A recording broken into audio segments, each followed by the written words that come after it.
بسم الله الرحمن الرحيم. إن الحمد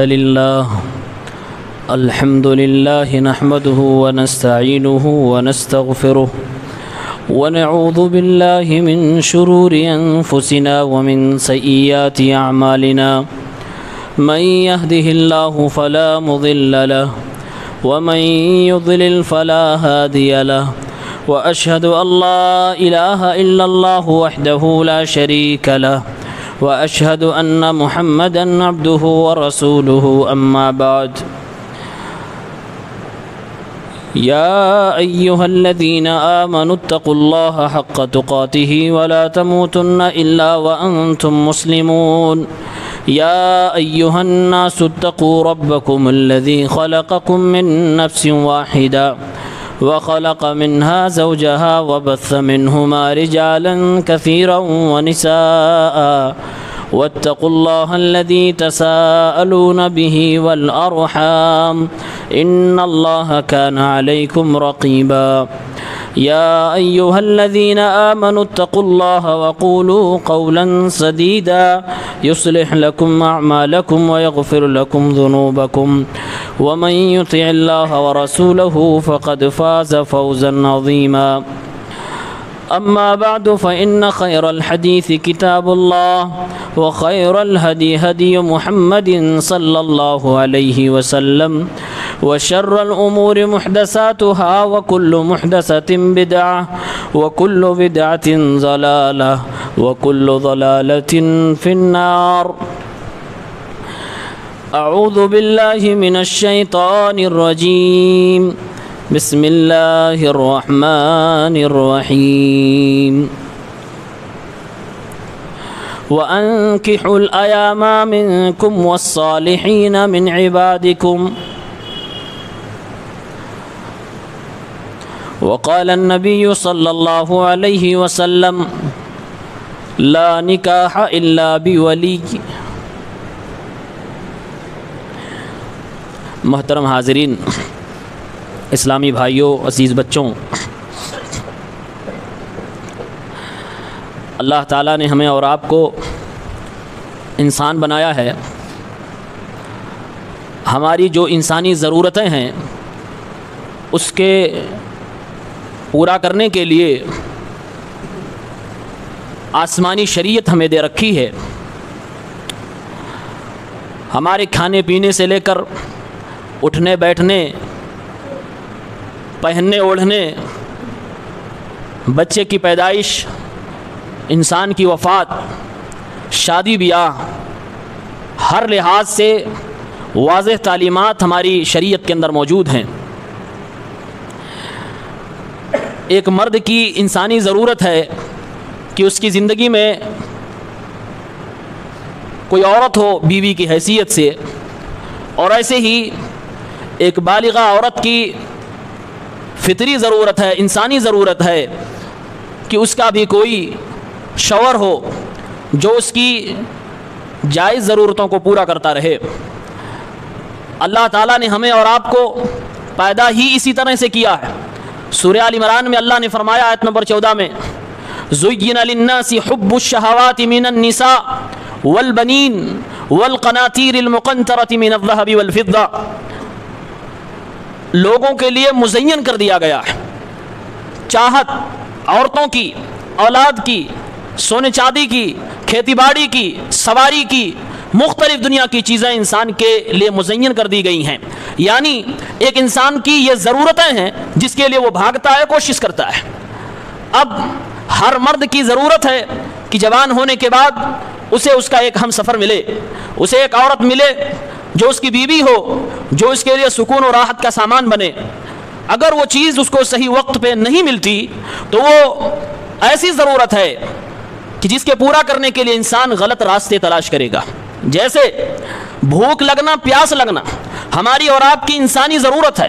اگر ہمیں حلال مال نہیں ملے گا تو آدمی حرام کھا کے اپنا پیٹ ضرور پالنے کی کوشش کرے گا. اس لیے اللہ نے قرآن مجید کے اندر ہمیں اور آپ کو انسانوں کی اس ضرورت کو پورا کرنے کے لیے باقاعدہ حکم دیا ہے. سورہ نور کی آیت نمبر 32 میں ارشاد فرمایا وَأَنْكِحُوا الْأَيَامَ مِنْكُمْ وَالصَّالِحِينَ مِنْ عِبَادِكُمْ وَإِمَائِكُمْ إِنْ يَكُونُوا فُقَرَاءَ يُغْنِيهُمُ اللَّهُ مِنْ فَضْلِهِ۔ اے مسلم سماج کے لوگوں، اے گھر کے سرپرست لوگوں، ولی کی حیثیت رکھنے والے لوگوں، سنو، جو بھی تمہارے سماج میں، تمہارے گھر میں شادی شدہ لوگ نہیں ہیں، عمر شادی کی ہے، بلوغت کے بعد کی زندگی گزار رہے ہیں، ان کی شادیاں کر دو، ان کا نکاح کروا دو۔ یہاں تک کہ اگر لوڈیوں کا زمانہ ہے، غلاموں کا دور ہے، ان میں بھی کوئی شادی کی صلاحیت رکھتا ہے اور وہ شادی کرنا چاہتا ہے تو اس کی بھی شادی کروا دو۔ اگر تم فقیری سے ڈرتے ہو، غریبی سے ڈرتے ہو، کیا کھلائیں گے، کیا پلائیں گے، کہاں رکھیں گے، یاد رکھو اللہ فرما رہا ہے اگر یہ فقیر ہیں تو اللہ شادی کی برکت سے انہیں مالدار کر دے گا۔ یہ باقاعدہ قرآن میں اللہ نے حکم دیا ہے۔ ہمارے نبی صلی اللہ علیہ وسلم نے فرمایا، صحیح مسلم کتاب النکاح 1400 حدیث نمبر ہے، فرمایا یا معشر الشباب من استطاع منکم الباء، اے نوجوانوں کی جماعت، تم میں سے جو شادی کی طاقت رکھتا ہے، بیوی کی ضرورت پوری کرنے کی طاقت رکھتا ہے، فلیتزوج، تو اسے شادی کر لینی چاہیے، اسے نکاح کر لینا چاہیے۔ فإنہ اغض للبصر واحسن للفرج، کیونکہ شادی اور نکاح زندگی میں ایک بیوی کا جانا انسان کی نگاہوں کی حفاظت کا ذریعہ ہوتی ہے، اس کی شرمگاہ کی حفاظت کا ذریعہ بن جاتی ہے۔ وَإِن لَمْ يَسْتَطِعْ، اور اگر طاقت نہیں ہے، جسمانی طاقت ہے لیکن خرچہ پورا کرنے کی طاقت نہیں ہے، فَعَلَيْهِ بِالصَّوْمِ، تو وہ روزہ رکھے، فَإِنَّهُ لَهُ وِجَاء، کیونکہ روزہ رکھنے سے بھی انسان کی جسمانی شہوت کم ہو جاتی ہے۔ گویا کہ انسان اپنے آپ پہ کنٹرول کر لیتا ہے، اور روزہ رکھنے والا شخص متقی ہو جاتا ہے، وہ خلوت و جلوت میں اللہ سے ڈرنے والا ہو جاتا ہے، پھر وہ گناہوں کے قریب نہیں جاتا، اپنے آپ پہ کنٹرول رکھتا ہے۔ یہ ہمارے اور آپ کے لیے قرآن و سنت کی تعلیم ہے۔ آپ یہاں اگر نظر دوڑائیں، غور کریں، اللہ کے نبی نے فرمایا طاقت ہے تو کرو شادی، نہیں ہے طاقت تو یہ نہیں کہا کہ تم ناجائز طریقے سے اپنی ضرورت پوری کرو، بلکہ یہ کہا کہ روزہ رکھو۔ اور کسی کہنے والے نے کہا ہے کہ بازار کے اندر، مارکیٹ کے اندر، انسانی سماج کے اندر ناجائز تعلقات کے ذریعے سے جسمانی ضرورت کو پورا کرنا بڑا آسان ہے، بڑا کم خرچیلا ہے، اور جائز تعلقات کے ذریعے سے، یعنی شادی کے ذریعے سے، نکاح کے ذریعے سے، اسلام نے بنایا تو بہت آسان تھا، لیکن ہم نے اپنے سے مشکل بنا دیا ہے۔ اس لیے حرام ذریعہ جو سستا لگ رہا ہے لوگوں کو، وہ اس طرف بھاگ رہے ہیں، اور یہ حلال ذریعہ جسے ہم نے مہنگا بنا دیا ہے، لوگ اس سے دور ہٹ رہے ہیں، چاہنے کے باوجود نہیں کر پا رہے ہیں۔ اور ایسے ہی عورتوں کے حوالے سے بھی کسی نے کہا ہے کہ ایک عورت جو بیوی کی حیثیت سے گھر کے اندر رہتی ہے، کام کرتی ہے، خدمت کرتی ہے، یہ بازار کی، مارکیٹ کی، انسانی سماج کی سب سے سستی خادمہ ہے۔ آپ اپنے گھر میں کسی کو صاف صفائی کے لیے رکھ لیجئے، آپ کو اسے سیلری دینی ہوگی، کھانا بنانے کے رکھ لیجئے، سیلری دینی ہوگی، آپ کے پیر دبانے کے لیے اگر کسی آپ نے انسان کو، مرد کو رکھ لیا، اسے بھی آپ کو دینا ہوگا، اور عین ممکن ہے وہ یہ کام نہ کرے، لیکن گھر کے تمام کام اور آپ کی تمام ضرورتوں کو پورا کرنے کے لیے ایک رشتہ ہے جسے نکاح کا رشتہ کہا جاتا ہے، ایک بیوی ہے جو آپ کی تمام ضرورتیں پوری کرتی ہیں، آپ کے ساتھ کھاتی ہے، آپ کے ساتھ رہتی ہے، آپ کے ساتھ آپ کا دیا ہوا پہنتی ہے، تو یہ سب سے سستی خادمہ اور نوکرانی آپ کے گھر کی ہے، اگر آپ اس ناحیے سے دیکھیں تو، ورنہ وہ نوکرانی کسی کی نہیں ہے، وہ ہمارے اور آپ کی زندگی کی ساتھی ہے، ہم سفر ہے، شریک حیات ہے، لیکن ہم نے اسے جو مہنگا بنایا تو سماج میں زناکاری بڑھ رہی ہے، ناجائز تعلقات بڑھ رہے ہیں۔ کالج اور یونیورسٹی کی دنیا کو دیکھیں، یہ بیماری، یہ برائی چرم سیما پر ہے، شادی کا تصور ہی نہیں، اس سے پہلے ہی شادی کے بعد والی حرکتیں ہو رہی ہیں۔ وجہ کیا ہے کہ یہ رشتہ مشکل اور مہنگا ہو گیا، ہمیں اور آپ کو اسے سستا بنانے کی ضرورت ہے۔ آپ دیکھیں اللہ کے نبی صلی اللہ علیہ وسلم کی سیرت کا اگر مطالعہ کریں تو ایک پہلو مجھے ملا، سنن ترمذی کتاب النکاح میں 1158 میں ایک روایت موجود ہے، اللہ کے نبی صلی اللہ علیہ وسلم ایک دن اپنے گھر سے باہر نکلے، میں امام کائنات کی بات بتا رہا ہوں، محمد الرسول اللہ صلی اللہ علیہ وسلم کی زندگی کا ایک لمحہ بتا رہا ہوں، یہ کسی عام انسان کی بات نہیں ہے، یہ اس اللہ کے بندے کی بات ہے جس کو اللہ نے تمام انسانوں میں تمام مخلوقات میں سب سے افضل بنایا ہے. آپ اپنے گھر سے باہر نکلے, آپ صلی اللہ علیہ وسلم کو ایک عورت نظر آئی, آپ اپنے گھر کی طرف واپس پلٹ آئے اور اپنی بیوی حضرت زینب سے اپنی ضرورت پوری کی. پھر اس کے بعد غسل کر کے گھر کے باہر نکلے اور آپ نے فرمایا ان المرأة اذا اقبلت فی صورت شیطان. اے میری امت کے لوگوں, جب کوئی ناجائز عورت, یعنی تمہارے لیے جو عورت حرام ہے, تمہاری بیوی کے علاوہ دوسری عورتیں جب تمہیں نظر آ جائیں, اور یہ جب برہنہ ہو کے نظر آتی ہیں, اور جب یہ بے پردگی کے عالم میں نظر آتی ہیں, تو گویا کہ یہ شیطان کی شکل میں ہوتی ہیں, شیطان کی صورت میں ہوتی ہیں. یعنی کہ ایک جوان مرد کو بہکانے کے لیے, اس کے ایمان کو گڑبڑ کرنے کے لیے ایک عورت کا چلنا پھرنا, اس عورت کا اپنا چہرہ کھولنا ہی کافی ہو جاتا ہے. میرے نبی نے تشبیہ دی, فرمایا وہ شیطان کی شکل میں سامنے آتی ہے. اذا رأى احدكم امرأة, جب تم میں سے کوئی بھی کوئی کسی عورت کو دیکھ لے اور وہ عورت اسے اچھی لگنے لگے, بھا جائے, پیارے نبی نے فرمایا فَلْيَأْتِي أَهْلَهُ, تو وہ اپنی بیوی کے پاس آ جائے. فَإِنَّ مَعَهَا مِثْلَ الَّذِي مَعَهَا, کیونکہ وہ عورت جو تمہارے گھر میں تمہاری بیوی ہے, اس کے پاس بھی وہی ساری چیزیں ہیں جو تمہیں باہر بھا رہی ہے. یہ نبی کریم کی صحیح حدیث اور آپ کی زندگی سے جڑا ہوا یہ لمحہ آپ ایک بار غور سے سوچیں. پیارے نبی نے اس ضرورت کا انکار نہیں کیا. آپ نے فرمایا اگر تمہیں نظر آئی اور بھائی تو اپنے گھر واپس جاؤ. یعنی حلال ذریعے کو استعمال کرو, حرام کا استعمال نہ کرو. حلال پہ ثواب ہے, حرام پہ گناہ ہے. طریقہ دونوں ہے مارکیٹ کے اندر, حلال بھی ہے حرام بھی ہے. حرام کے حوالے سے قرآن میں سورہ بنی اسرائیل کی آیت نمبر 32 میں اللہ نے فرمایا وَلَا تَقْرَبُوا الزِّنَا إِنَّهُ كَانَ فَاحِشَةً وَسَاءَ سَبِيلًا, زنا کے قریب نہ جاؤ, یہ بڑی فحش چیز ہے, بڑا برا راستہ ہے. سورہ مومنون کی آیت نمبر 5 اور 7 میں جہاں اللہ مومنوں کی صفات بیان کر رہا ہے, وہاں فرمایا وَالَّذِينَ هُمْ لِفُرُوجِهِمْ حَافِظُونَ إِلَّا عَلَىٰ أَزْوَاجِهِمْ أَوْ مَا مَلَكَتْ أَيْمَانُهُمْ فَإِنَّهُمْ غَيْرُ مَلُومِينَ فَمَنِ ابْتَغَىٰ وَرَاءَ ذَٰلِكَ فَأُولَٰئِكَ هُمُ الْعَادُونَ. کہا مومن وہ ہے جو اپنی شرمگاہ کی بھی حفاظت کرتا ہے. استعمال کرے گا تو اپنی بیوی پر استعمال, اور جو لوگ بیوی اور لوڈی کے علاوہ کوئی اور حرام طریقہ استعمال کرتے ہیں, یہی ہیں جو سرکش ہیں, یہی لوگ ہیں جو حد کو تجاوز کرنے والے ہیں. یہ قرآن کریم نے بیان کیا حرام طریقوں کے حوالے سے, اور حلال طریقہ سوائے نکاح کے اور کوئی دوسرا طریقہ نہیں ہے. ہمارے استاد سورہ نور کی آیت نمبر 32 کی جب تفسیر پڑھا رہے تھے تو بار بار یہ بات ریپیٹ کر رہے تھے, اللہ کی قسم ہے, اللہ کی قسم ہے, اس دور میں ایک جوان مرد کے لیے جب وہ ایسی سوسائٹی میں رہتا ہو جہاں بے پردگی عام ہو, جہاں عورتیں بے پردگی کے علاوہ باقاعدہ ڈیکوریشن کے ساتھ, بناؤ سنگار کے ساتھ مارکیٹ میں نکلتی ہوں, جہاں مائلات ممیلات کی کیفیت ہو, عورت خود مرد کو اچھا دکھانے کے لیے گھر سے بن سور کے نکلتی ہو, ایسے ماحول میں انسان کا شادی کے بغیر رہنا یہ بڑی آزمائش کی بات ہے, اور ایسے ماحول میں بڑا عین ممکن ہے کہ وہ بندہ زنا کے گناہ میں گرفتار ہو جائے. اور کہا کرتے تھے اسی لیے اسلام نے زنا کی سزا بڑی خطرناک رکھی ہے. کیوں؟ اس لیے کہ اس کے قریب لے جانے والی چیزیں بہت زیادہ ہیں.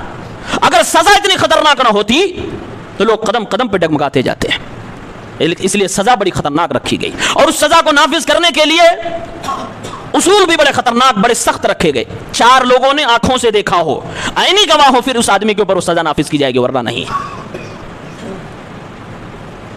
حرام طریقے میں گناہ ہے, حلال میں ثواب ہے. صحیح مسلم کی ایک روایت ہے, کتاب الزکات 1006, بڑی پیاری حدیث ہے. ایک بار اللہ کے نبی صلی اللہ علیہ وسلم نیکیوں کا تذکرہ فرما رہے تھے, مختلف طرح کے صدقات کا ذکر فرما رہے تھے کہ یہ کرو گے تو یہ ثواب ہے, یہ کرو گے تو صدقے کا ثواب ہے. اسی میں کہتے کہتے آپ صلی اللہ علیہ وسلم نے ارشاد فرمایا وفی بضع احدکم صدقہ, اور تمہارا اپنی بیوی کے ساتھ ملنا, تمہارا اپنی بیوی سے جائز تعلق قائم کرنا, اس کی جسمانی ضرورت کو پورا کرنا صدقہ ہے, ثواب کا کام ہے. کیا فرمایا آپ نے؟ صدقہ ہے, ثواب کا کام ہے. صحابہ کے دماغ میں فوراً سوال آیا, اللہ کے نبی سے سوال کیا بھی گیا, آئے اللہ کے رسول صلی اللہ علیہ وسلم آیاتی احدنا شہوتہ ویکون لہ فیہا اجر, کیا ہم میں سے کوئی بندہ، کوئی مرد اپنی شہوت کو پوری کرنے کے لیے، اپنی جسمانی ضرورت کو پورا کرنے کے لیے اپنی بیوی کے پاس جاتا ہے اور ضرورت پوری کرتا ہے اور اس پہ ثواب بھی ملتا ہے، اجر بھی ملتا ہے؟ سوال صحابہ کا بجا تھا، یا اللہ کے نبی یہ تو ضرورت ہماری ہے، یہ تو ضرورت ہماری بیوی کی ہے، ہم اپنی ضرورت پوری کریں، اس پہ ثواب ملتا ہے۔ آپ صلی اللہ علیہ وسلم نے ایک مثال سے سمجھایا اور آپ نے فرمایا ارأیتم لو وضعها فی حرام اکان علیہ وزر، کیا خیال ہے تمہارا اگر وہ اپنی یہی ضرورت کسی ناجائز تعلق کی بنیاد پر پورا کرے تو کیا اسے گناہ ملے گا کہ نہیں ملے گا؟ جواب سب کا اس بات میں تھا، ہاں اگر آدمی اپنی یہی ضرورت کسی ناجائز تعلق سے پورا کرے تو اسے گناہ ملے گا، اس میں کسی کا اختلاف نہیں ہے۔ تو جس ضرورت کو اگر آدمی حرام طریقے سے پورا کرے اس پر گناہ ملتا ہو، اگر وہی ضرورت حلال طریقے سے وہ پورا کر رہا ہے صرف اس لیے کہ اللہ رب العالمین نے ہماری شریعت میں ہمارے لیے یہ حلال کیا ہے، تو کیا اس کو ثواب نہیں ملے گا؟ آپ نے پھر جواب ارشاد فرمایا فَكَذَلِكَ إِذَا وَضَعَهَا فِي الْحَلَالِ كَانَ لَهُ أَجْرٌ، اسی طرح سے اگر وہ اپنی ضرورت کو حلال طریقے سے استعمال کرے گا، پورا کرے گا، تو اس کو اجر بھی ملے گا، ثواب بھی ملے گا۔ اس لیے جو لوگ طاقت ہونے کے باوجود، ضرورت محسوس کرنے کے باوجود، ہر لحاظ سے اس کے لائق ہونے کے باوجود شادی جیسی نعمت سے محروم ہیں، گویا کہ وہ ایک ثواب سے محروم ہیں۔ اور یہی نہیں، بخاری شریف میں اللہ کے نبی نے یہاں تک ارشاد فرمایا صلی اللہ علیہ وسلم، کہا ثواب یہ بھی ہے کہ تم کماؤ حلال روزی اور اپنی بیوی کو لقمہ کھلاؤ اپنی حلال روزی کا، کمائی تمہاری ہے، بیوی تمہاری ہے، ذمہ داری تمہاری ہے کھلانا، لیکن اللہ اس کھلانے پر بھی تمہیں صدقے کا ثواب دیتا ہے۔ ثواب صدقے کا مل رہا ہے، اپنی بیوی کو ایک لقمہ بھی ہم کھلاتے ہیں تو اپنے بچوں کو ایک لقمہ بھی کھلاتے ہیں، ثواب صدقے کا مل رہا ہے۔ گویا کہ جو اس نعمت سے محروم ہے وہ ثواب کے ایک ذریعے سے محروم ہے، اس لیے ثواب کے ذریعہ نہیں کھونا چاہیے۔ ہمارے نبی نے تاکید کی ہے، آپ صلی اللہ علیہ وسلم نے نوجوانوں کو خاص طور سے مخاطب کر کے فرمایا یا معاشر الشباب، اے جوانوں کی جماعت، طاقت ہے تو کر لو شادی۔ تو یہ اس کی اہمیت ہے، ایک حلال طریقہ ایک حرام طریقہ ہے۔ آپ ہم سے زیادہ کئی گنا جانتے ہیں کہ اس سماج کے اندر کتنے پرسنٹ نوجوان حلال طریقے پہ چل رہے ہیں اور کتنے پرسنٹ نوجوان حرام طریقے میں لپت ہیں، ڈوبے ہوئے ہیں۔ ذمہ دار کون ہے؟ ذمہ دار اولیاء ہیں، ذمہ دار گھر کے سرپرست ہیں، بلکہ لڑکا اگر ہے تو وہ خود ذمہ دار ہے کہ بلوغت کے بعد اسے تو ولی کی اجازت کی بھی ضرورت نہیں ہے، اس کے لیے واجب نہیں ہے کہ ولی کی اجازت لے۔ لڑکی کے لیے ضروری ہے کہ ولی کی اجازت لے، لڑکے کے لیے ضروری نہیں ہے۔ لیکن آج ہمارے سماج میں الٹا چل رہا ہے، لڑکا بیچارہ معصوم ہے، شادی کے رشتے آتے رہتے ہیں، انکار کرتا رہے، کیوں؟ میں چاہتا ہوں کہ ہمارے اماں ابا کی مرضی سے ہماری شادی ہو۔ بات تو صحیح ہے، ظاہراً لگ رہا ہے بڑا وفادار لڑکا اپنے ماں باپ کا، لیکن ہوتا بھی ہوگا کبھی کبھار اس کے اندر کچھ خباثت چھپی ہوئی ہوتی ہے۔ خباثت کیا ہوتی ہے؟ خباثت یہ ہوتی ہے کہ کہیں موٹا مال ملے گا تبھی تو اماں ابا راضی ہوں گے، اور میں اپنے منہ سے کہوں گا تو پھنس جاؤں گا۔ تو کئی بار لڑکے والے رشتے کا انکار اس لیے کرتے ہیں، بیٹا باپ پہ ٹالتا ہے اور باپ بیٹے پہ ٹالتا رہتا، کیوں؟ ہماری حیثیت کا نہیں مل رہا ہے۔ جبکہ یہاں بیٹے کے لیے ولی کا ہونا شرط نہیں ہے، ولی نہ بھی ہو، بیٹا بالغ ہے نکاح ہو جائے گا۔ لڑکی کے لیے شرط ہے، اور لڑکی میں ولی کی ضرورت ہی نہیں سماج میں محسوس کی جا رہی ہے، کیوں؟ نکاح پڑھانے والے قاضی صاحب جائیں گے لڑکی سے، جب تک قبول نہیں کروائیں گے تب تک نکاح نہیں ہوگا۔ یہ اس بات کی دلیل ہے کہ ہمارا سماج ولی کی ولایت کو نہیں مانتا، نہیں ایکسپٹ کر رہا ہے کہ باپ بھی اگر اپنی بیٹی کے بارے میں کچھ کہہ رہا ہے تو ذمہ داری سے کہہ رہا ہوگا۔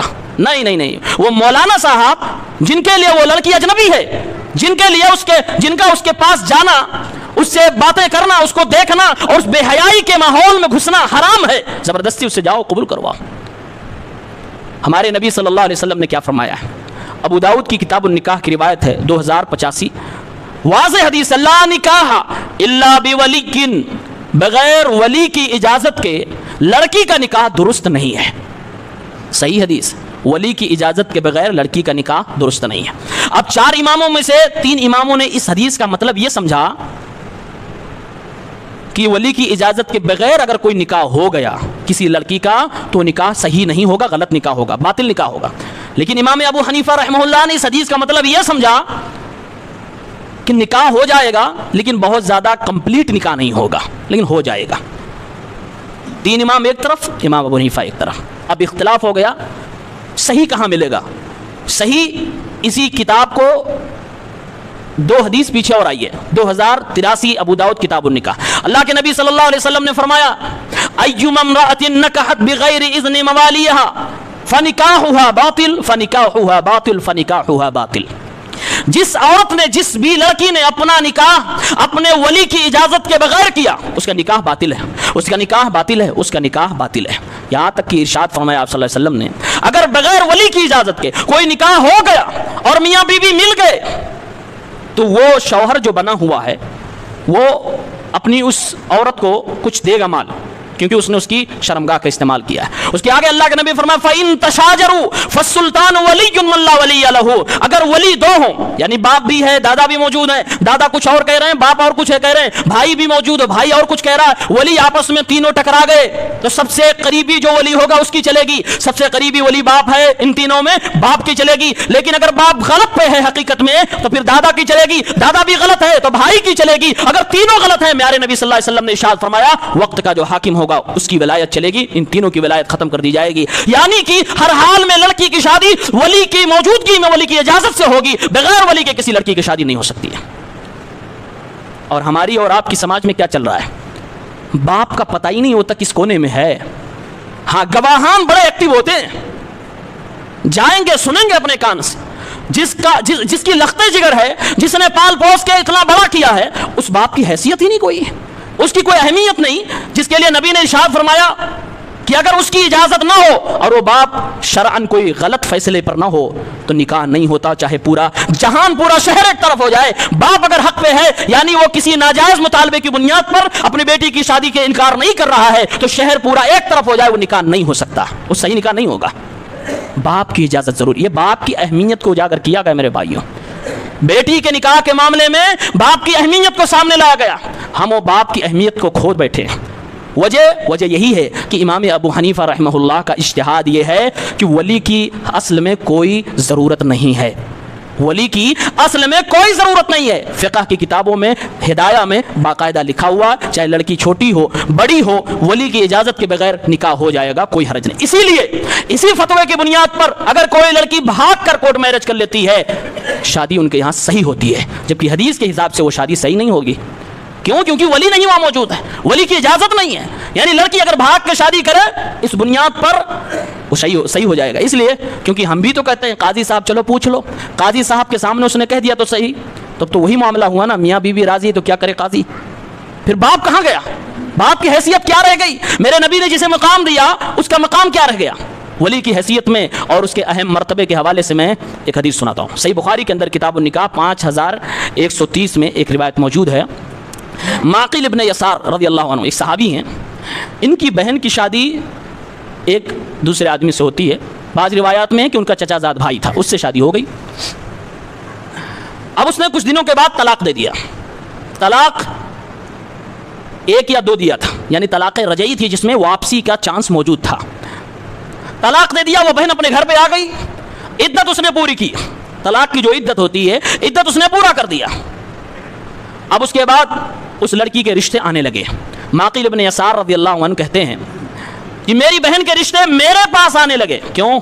بھائی ولی تھا، بھائی ولی تھا.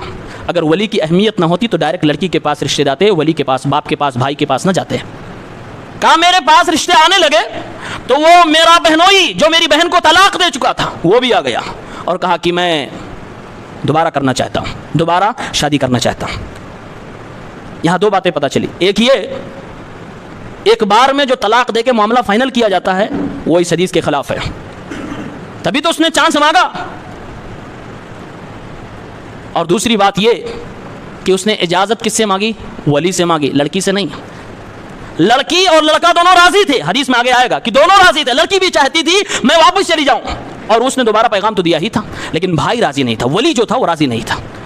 ولی نے کہا میں نے اپنی بہن کی شادی تم سے کی، میں نے اپنی بہن کو تمہارے لیے تمہارے گھر کی دلہن بنایا، تمہیں عزت بخشی، تم نے میری بہن کو طلاق دے دیا، مجھے یہ گوارا نہیں کہ دوبارہ میں تیرے ساتھ اپنی بہن کی شادی کروں، میں نہیں کروں گا۔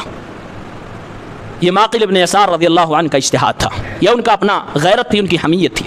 قرآن کریم سورہ بقرہ کی آیت نازل ہوتی ہے وَإِذَا طَلَّقْتُمُ النِّسَاءَ فَبَلَغْنَ أَجَلَهُنَّ فَلَا تَعْضُلُوهُنَّ أَن يَنكِحْنَ أَزْوَاجَهُنَّ۔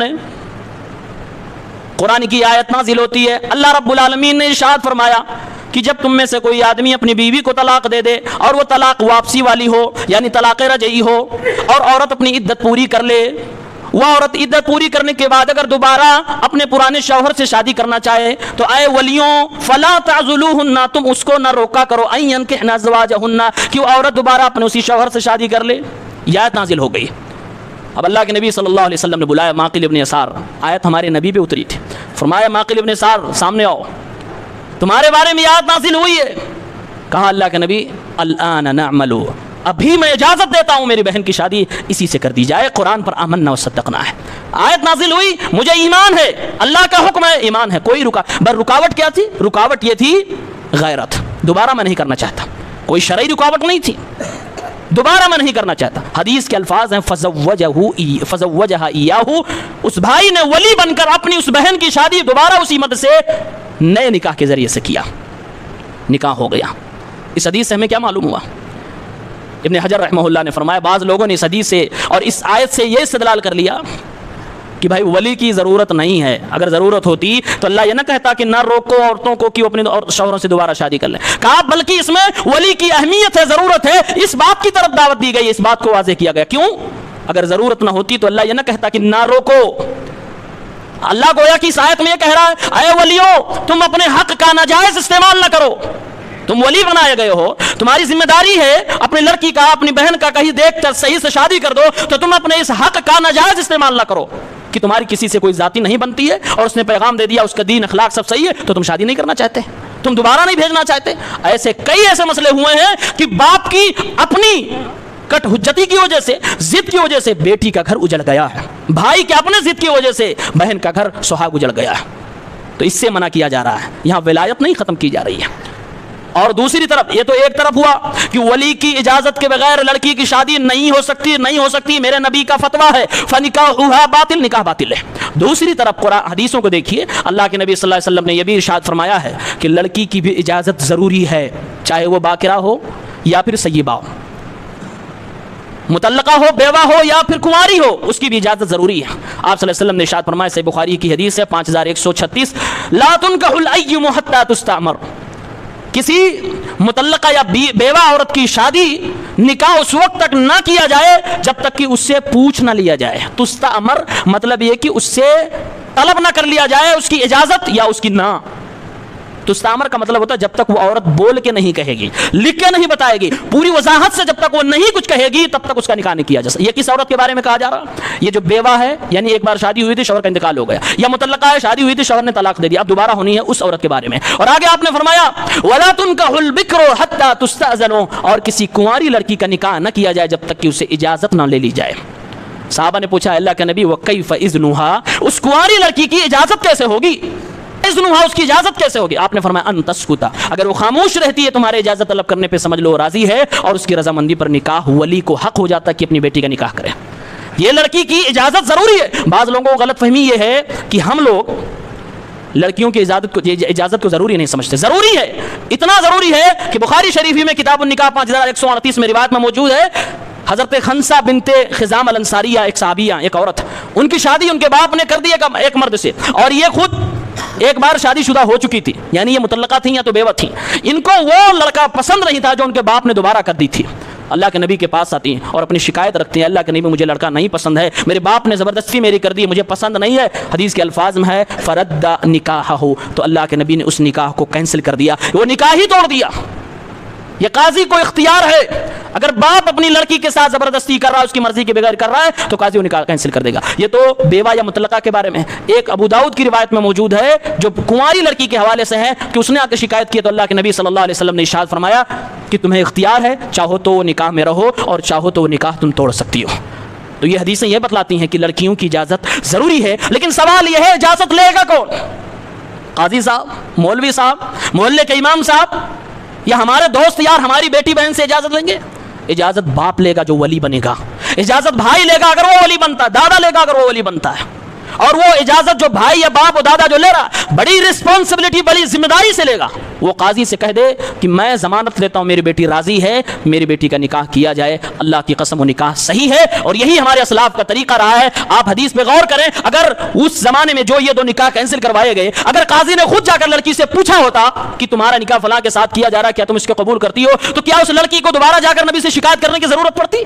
بالکل نہیں پڑتی۔ مطلب یہ ہوا کہ اس زمانے میں بھی لڑکیوں سے پوچھا نہیں جاتا تھا جا کے ایجاب و قبول کرایا جائے، باپ ولی جو ہوتا تھا وہ پوچھتا تھا اور وہ آ کے محفل میں بتاتا تھا، قاضی کو نکاح پڑھانے کو بتا۔ پردے کی اہمیت تھی، آج پردے کی اہمیت نہیں ہے، آج ماں باپ کی اہمیت نہیں ہے، اس لیے ہمارے سماج میں یہ ہے، لوگوں کو ڈر بھی ہے کہ کہیں ایسا نہ ہو کہ میری بیٹی انکار کر دے۔ اللہ کی قسم یہ پوری محفلیں جو سستی ہیں یہ 2 مہینہ 3 مہینہ 6 مہینے سے ہوتی ہیں، کیا اس وقت تک بیٹی اور بہن کو پتا نہیں ہوتا کہ میری شادی فلاں کے ساتھ ہو رہی ہے؟ کارڈ چھپتے وقت نہیں پتا ہوتا؟ جب مولانا صاحب جا کر جن کے لیے وہ غیر محرم ہے وہ جا کے جب بات کریں گے تبھی اس کو پتا ہوگا کہ میری شادی ہو رہی ہے۔ یہ غیر شرعی کام کروانے کے لیے، بلکہ بہت غور کرنے کے بعد کہ آخر اتنی زبردستی کی کیوں جا رہی ہے کہ نہیں چلو ورنہ نکاح نہیں ہوگا۔ کئی بار لوگ کھانا نہیں کھاتے، نکاح نہیں، عورتیں نہیں کھانا کھاتی ہیں، نکاح نہیں ہوا، نکاح نہیں ہوا۔